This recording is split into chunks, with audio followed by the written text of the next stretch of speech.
Hello guys, তো আমার day 3 complete. তো এবারে একটা কথা বলছি, আইফোনের যে সমস্যাটা আইফোনের সমস্যাটা বলতে একটা জিনিস আমি পেয়েছি, সেইটা হচ্ছে মানে ইন গেম যারা গেম খেলো, গেমে একটু একটু সমস্যা পেয়েছি। ইন গেম যখন গেমটা খেলছি না, তখন একটু মানে সেন্সিটিভ, জানি না কি টাচ সেটা হয়, সেটা হয়ে যাচ্ছে। তো সেটা একটা পেয়েছি, আর তাছাড়া কিছুই নেই। তো মোটামুটি ভালো ফোন।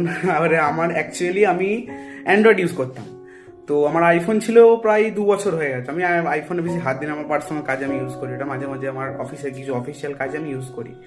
তো অ্যাকচুয়ালি আমি অ্যান্ড্রয়েড লাভার। তো আইফোনে শিফট করে মোটামুটি আমার খুব একটা মানে খারাপ এক্সপিরিয়েন্স আমি বলবো না, খুব ভালো এক্সপিরিয়েন্সই আছি। তো আর হ্যাঁ, আর একটা সমস্যা হচ্ছে তোমার ওতে অ্যাপ স্টোর ছাড়া অন্য কোনো third party app install iPhone দেবে না।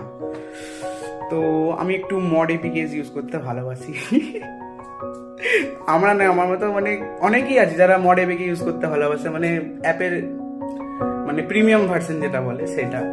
তো সেই জিনিসটা আমি পারিনি, সেটা একটা খুব খারাপ লেগেছে। যদি সেটা অ্যাপেলের প্রাইভেসি সিস্টেম, যাই হোক, সেটা এমনি খুব সিকিওর ফোন, এটাকে এটা বলে। তো আর কিছু নাই, এটুকুই প্রবলেম পেয়েছি। তো মোটামুটি ভালো ফোন। তো আর কিছু নাই, ক্যামেরা তো সাংঘাতিক ক্যামেরা, বাপরে। তো যাই হোক গাইজ, আজকে এটুকুই, আর সেরকম কিছু নেই। জানি আমার একটু অবস্থা খারাপ, সর্দি হয়েছে, তাই জন্য গলাটা একটু ভারী হয়ে গেছে। তো আর কিছু না গাইজ, ঠিক আছে, চলো আবার দেখা হচ্ছে ডে 4-এ। Guys bye.